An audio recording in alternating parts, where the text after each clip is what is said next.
This is an introduction to video that we just shot at a stable for saddling your English Orthoflex saddle. And in doing such, I want to point out that I accidentally made the statement when the horse gets under himself in the rear and elevates the forehand, which an advanced dressage horse will do. In that instance, you've got to lift the rear of the saddle. And what I showed in the video was what's most typical, and that is lifting the front of the saddle for the horse where the saddle might set too low. We make these saddles with generous width in front to where they will accept usually up to the larger horses.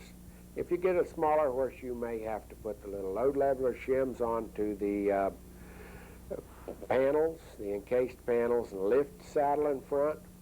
Or if you have a U.S. model, you can buy the adjustable system, and with the adjusters, simply as I showed in the video, lift the saddle in front as necessary, or raise the saddle on one side to free up side. The horse likes to lean on, which he burdens that side with both your weight in the stirrup by dropping a shoulder, and he rather leans on that one side like a right side. In doing that, you can free up that right shoulder by moving the saddle over to the left. Even with the adjustable system, it's good to remember to use the two small load leveler shims if you have any prominence of a shoulder on a horse, and just put them in the area of depression behind that shoulder to carry weight in that dropped area where it just drops off from the shoulder. Works very well. And main thing with an Orthoflex is balance. Balance is only told from the seat while you're riding, mainly at a trot, because the horse's back lifts in the rear at a walk. It lifts more at the trot. This changes your balance, so you can't put it on in a video and show somebody. They have to feel it from their seat. Very important, because the last thing you want to do is be pushing yourself back against the stirrups. It's hard to get your legs under you if you are. And it's like riding a horse downhill all day long if you are in the low and front tossed forward position on a saddle. In that case, we're going to carry excessive pressures on the withers, shoulder area, and mainly through movement in this situation cause some skin tenderness, behavior problems in your horse. You can eliminate that through watching balance. It's all important. You can do a lot of things with a little load leveler shims, which Velcro to the panels, such as scooting them down if it's a very high withered horse, and shorting them from the top edge of the panel about this far. You can also scoot them back from the front edge so that you fill in behind the shoulder and not up over the shoulder with even one layer of the little load leveler shims.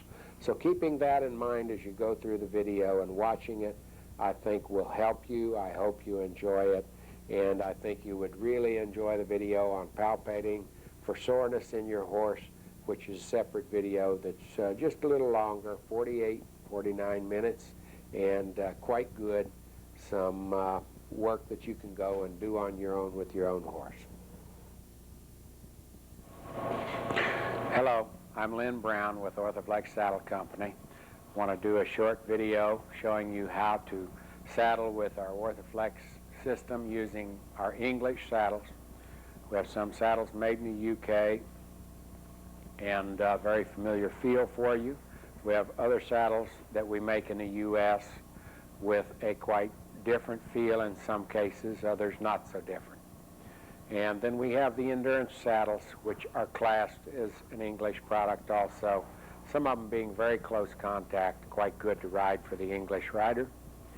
The trees that we make for the U.S. English product are a lifetime guaranteed tree. They are wood that's duplicated in some complex shapes, then covered with fiberglass cloth, epoxy resin. They have a pre-molded ground seat. So we can give you a very complex seat shape and tree shape compared to European construction. We can do this in a lot of different sizes. This is a 16.5, yet it has enough flat spot and enough room for a good-sized rider. There's already the padding under the leather here, which is a multi-layered foam in this tree. And stirrup hangers on U.S. product are manganese bronze, quite strong. They have two positions open, far back and in the middle. No longer can you get into the front one. But we use a breakaway stirrup called a quick out stirrup because of the fact we do not have the safety feature here. We have the regular safety hangers on the UK saddle. Be forewarned, they don't always pop loose when you want them to. They can pop loose when you don't want them to. But in any instance, we provide the quick out stirrups with those two, along with stirrup straps, along with a girth. Your saddle is fully mounted and you also get the padding. So when you price an Orthoflex, you have to realize it's fully mounted. It includes everything, as well as the padding in almost all instances. The tree construction like this is just one. It's a deep seat, similar to the old, deeper Spanish-styled dressage-type saddle. And that's what it sells very popularly for today. We have a number of other models. But the system that you see on here is something you haven't seen before unless you're very familiar with Orthoflex just currently. This is the 3 patented system that we have. The 2 systems just like this, and is one single layer in the bottom and does not break into the fingers. The fingers simply allow, with a complex shoulder shape like we have on this Frisian, we have a shoulder that jumps out at us pretty quick there. It's not a conformation problem. You find this on many warm bloods and other English horses, English-ridden horses. This Frisian is one that you see it on quite a bit, a very powerful set of shoulders. The 3 system simply flexes and does so for the individual shape under it. A little more complexly compared to the single layered panel system of the 2 system. All of these systems are progressively loaded. That means they ride on a small pedestal out and away from the tree some. It allows for a heck of a range of movement, and with an English tree, particularly a UK tree for instance, those trees were not made to fit a saddle, so I had to develop this system. Some of our U.S. product can work with the old single layered panel 1 system, but prefer not to do that. We do not obtain the leverage designed into these panels. The pedestal is a fulcrum point for a lever. The panel itself is a lever. If you bend the ends, such as this horse bending to the left, you push the middle down and away with tremendous force. But if you let go of the end, you move it with fingertip force. So it's following the movement of the horse. It's carrying your weight in a dynamic fashion. It attaches to withers and holds on more securely. If you are a jumper or even a dressage rider, you'll note that you feel the horse more positively. The saddle is not rolling around. The horse is not compensating for your lack of firm contact through the saddle to him, because the saddle, typical saddle, has tendency to roll on a horse when it's English in particular. This little tree I thought I would show you. We can go ahead and give you a little better idea of what it looks like sitting on a horse. Now, the complex shoulder that we have here, this bends for it. We have something to keep from bending and stressing the panel right here too much, and those are little balance shims, the smaller ones actually being what I prefer to call a load leveler shim. Can you give me, here they are right here.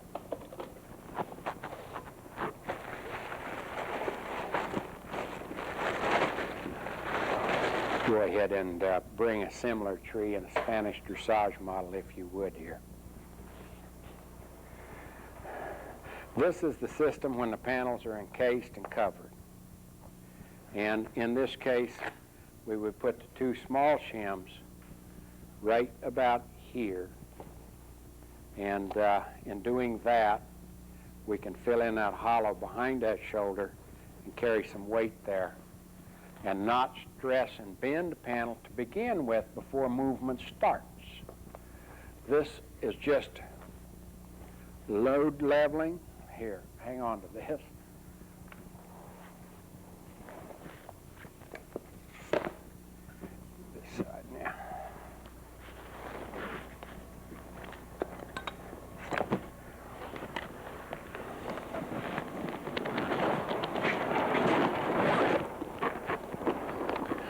This is just load leveling to where we do not put excessive, quote, pressure on the saddle, on the panels, at the shoulder. We fill in behind there some. And as this horse then is ridden, his back's going to come up. We should have a good flat spot in the seat. As he changes and as he lifts his forehand and gets his hindquarters well under him through training, then at that point he may elevate the front of this saddle. If he does, you can use all three of the little shims on each side to hopefully lift the front of the saddle some. If you need to lift the saddle more with the U.S. series like Spanish Dressage, Cadence, and any of our U.S. saddles, you can get the adjustable system.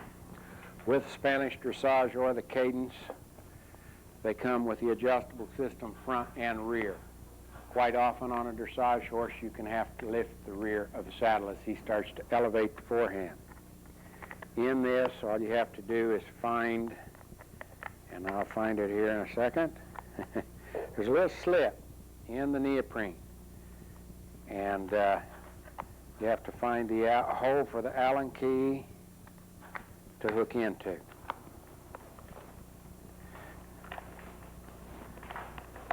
There we go.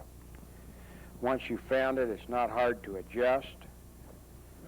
I'll see if I can get this to where you can see it. But by simply turning, you're not really fitting the horse. The panels are moving with the horse. You can fill in behind a shoulder and carry weight in the hollow with a little load leveler balance shims. But here we are balancing the saddle. Now I've moved that out about a half an inch. These will go out an inch, an eighth before they lock up and no longer move. There we go. And counting the turns is not really necessary. Horses drop a right shoulder to take a left lead, and oftentimes you're going to drop the right side much more than the left side if you want to try to correct and balance the horse a little more so that you get a good response and bending to the right and a left lead held, a right lead held as he should. That's the majority of horses that we find preferring the left lead.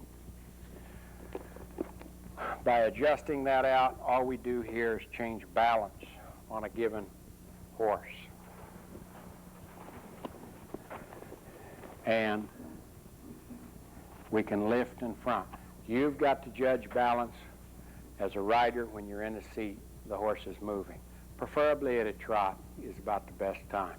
Even at a walk, the back does not come up as much as it does at a trot, and it definitely does come up.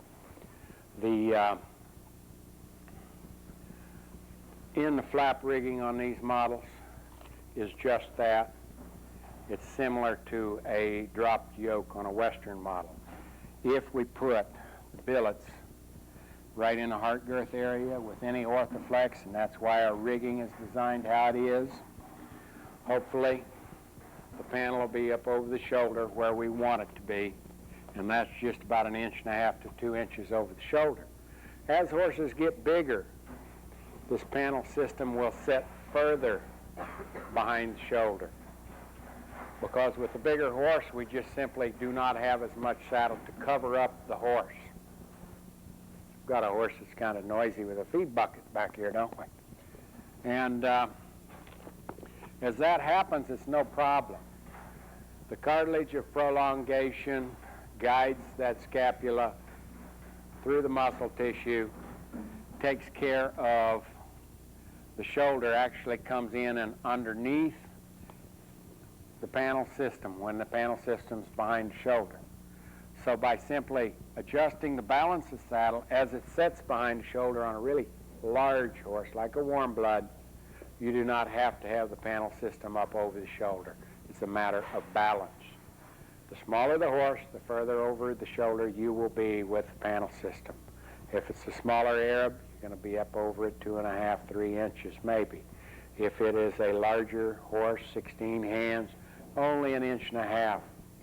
If it's a full-sized warm blood, a big shoulder, you may end up completely behind it. It works fine, gives you no problem. You just have to balance the seat, and that's what the adjustable system is so efficient at doing. I'll show you a UK dressage now, and we'll cinch a saddle up on the horse. This is a little 16.5. Believe it or not, folks, the stables are still quieter than the trucks going by the company. So it still works much better for us. So 16.5 UK dressage. The riding cloth slips off. It sets above the panels. Slips on over the rear, Velcros in the front. On a UK model, you have a sweat flap. You have nylon webbing that reinforces it, that is attached to the tree, and you have billets that can be replaced by taking a Chicago screw out. The reason we replace these billets in there from the rear is because then they hold down the bottom edge of the flap here. And they do not bite in above that. It bends out a little bit. It's better to have just the layer of riding cloth underneath there, though. And in this case, wanting to girth in the heart girth area, should place the saddle where we want it, and it's just over the shoulder with the 2 system that you see in this saddle. The 3 system is a little different in the fact that it extends another inch. We are changing the 2 system and going back to the way it used to be, a little longer in front, giving us that other inch. It doesn't hurt anything out there. It's covered up. It makes our bending action a little softer, a little more efficient, not quite as soft as the 3 system, though. And what I've done with this rigging is to create something that keeps the saddle with the panel system from floating, from bouncing, from causing rubbing and so on the skin of the horse, and to give the rider a much more secure feel through to the horse. You can pull this saddle further forward if you want to. If it rode too far back on a given horse, undo the Chicago screws, slip the unit out, slip it into the 2 slots in the rear. By putting it into the 2 slots in the rear, you will pull it forward about this much more. Obviously, this horse does not need that, but some horses can. All scapulas and elbows have about the same offset on all horses, 1 to 3 inches right here. That gives us the ability to place the rigging and design it so that we know the panel system is there to work with your horse's shoulder, and I wanted to explain why it's done in that manner. Back up and over here, and you have a UK dressage that basically looks the part that it should on the horse. And it's quite close contact with any new saddle. You've got to break in the leather under the stirrup strap. The stirrup strap pretty soon disappears. Once you do, you get a much closer contact feeling, a narrower feeling right through here. And that's true with any saddle. The one thing that is good in this case, where European saddles have one layer of leather, unlike our in-the-flap saddle, which has 2 layers, but they're not too thick. We have a protection here with this sweat flap and drop yoke from a stirrup strap against the side of the horse, rubbing against him and possibly hurting him.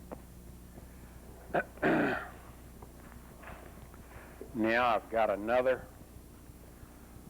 saddle that's a all-around trail and endurance saddle. It's a little pad that we designed for it. It's contoured, it's quilted cotton. It has the fleece just down the center, and you'll see I've been riding it. We're going to set it on here where we know the saddle will go. This is part of our soft steel synthetic we use in our endurance and western saddles, and it's a quite firm vinyl and urethane leather replacement. It's pretty slick, so by using it, we can have sliding taking place, movement and so on, and it not go through to the horse. One thing about the UK that I didn't show you, and that is we do have something you can use under it, and that's a little numna, as the British call a pad. It's put together with leather with holes in the center. It's a layer of thin 1/4-inch polyester felt and a layer of fleece. It's just enough to provide some rubbing protection from movement at a sitting trot, things like that. You will find a lot of people use the panel system for dressage, for instance, with nothing underneath until they start to use the balance shims or the load leveler shims with the numna, then it's necessary. This is our Amigo plantation. Don't let the horn scare you. It comes without a horn in dark brown. Still has the eagle on the flap and 1 1/4 inch of nice soft foam seat. And it's the same tree as I showed you earlier. This particular one just has the one system on it. When I was showing you that pad a while ago, this is a pocket in front. The panels slip into the pocket. Now, something that we're doing right now, I wanted you to be able to see that. If you will just move over right here, fella. Come on. There we go. It eliminates you seeing a panel at all. This pad functions extremely well because the panel is moving with any movement on the horse through this wear area here that's soft but slick and firm enough to have a little body to it. We are now going ahead on some of the English versions, and instead of leaving the rear of the panel exposed as it is on this saddle, we are going to have a pocket that covers the rear of the panel from right here on up and over. And it will still be sliding on this material underneath. What you end up with is fleece that's just up under the panel area. Yeah. And nothing but quilted cotton under the flap and billets. In cinching, whether it's English or Western, please don't do it like this. And the problem being, you pinch the skin of the horse, you jerk around on the horse, you make and instill negative behavior in the horse. When you're cinching a horse, lean against him until he pushes back against you. Use your shoulders, pushing with your left hand, pull with your shoulder and your right hand up, but mainly out and up. Now, this isn't in the flap rigging, so my buckles are going to be just about to here. Pushing against the horse again on the flap, pulling out. I don't pinch the horse. Now, I'm tightening very tight. This horse is not used to me, but see how I'm pulling out? I can go another hole tighter if I want to. I don't really have to here, but I could.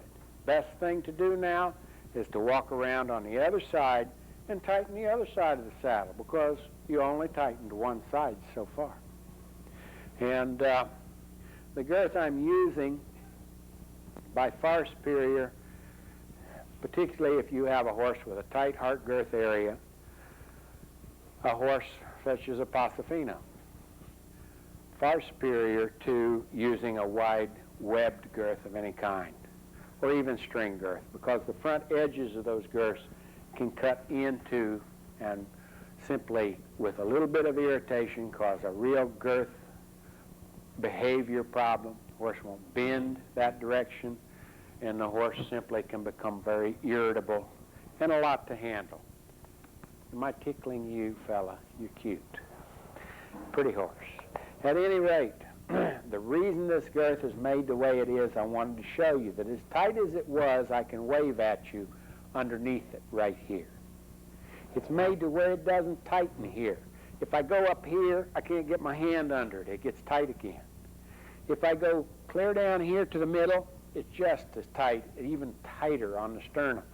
But on the flat of the ribs, that's where the hand goes under the girth.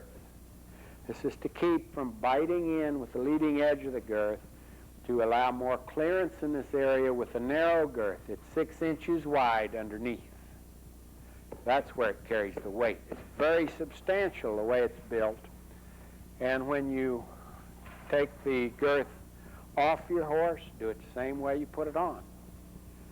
And in my clinics, I'll have some horses that are very touchy, very sore, not near as nice as you. That's right. But in actually cinching and uncinching, which I do the same way I did this horse on an unbelievably sore little stallion or filly, I can if I just push against the horse. Push, have him push back against you. He's then steadied for you to girth him properly.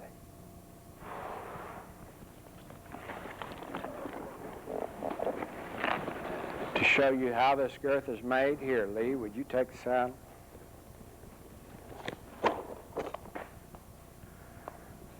It's made like a little saddle under the horse, widen the sternum, 2 full layers of leather all the way through. The first one is covered with neoprene. This is the neoprene that's platinum in the finish and is ventilation channeled for a little sweat to move and a little air to get through. But nylon webbing then goes on the base layer of leather. After that, the neoprene's completely covering it. The top layer of leather is put on. Everything is formed in a semicircle. In that, we have a semicircle which the horse doesn't. He has the flat of his ribs from right here off the sternum shooting up right into the buckle area. In that instance, I get tight under the buckle again. I'm tight on the sternum. I am loose on the flat of the ribs with the most sensitive muscles in a very sensitive area of the horse to create behavior and performance problems for you. So if you ride a horse at speed in very strenuous sports, definitely you need this. It holds the saddle side to side twice as good as a regular, even our tube neoprene girth, which works very well, but it does not work in the extreme situations of either horse conformation or things like jumping, so on and so forth, and endurance riding. So that is a soft sides girth. It costs about like a little saddle under the horse too, but it's not easy to make. It's just worth it for the horse. Thank you very much. I hope you've enjoyed this English instructions video. And another word about the little load leveler shims, and the little balance shims that you use under the saddle where you don't have the adjustable system. Using those only on the right side for a horse that drops the right shoulder, prefers the left lead. Moving the saddle to the left so that when he drops the right shoulder, saddle's in the middle. That frees up the right, burdens the left some.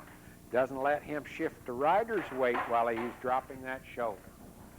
And in this instance, you then have a horse that can pick up and hold the right lead much better because you are loading his free side, his left side. Just the opposite holds true when you're dealing with a right lead horse instead of a left lead horse. Don't be afraid to use the little load leveler balance shims on one side only. And certainly don't be afraid to use the 2 small shims behind the depression on the shoulder. Thank you very much. I hope you've enjoyed this, and I hope it helps you, and I hope you enjoy your new Orthoflex.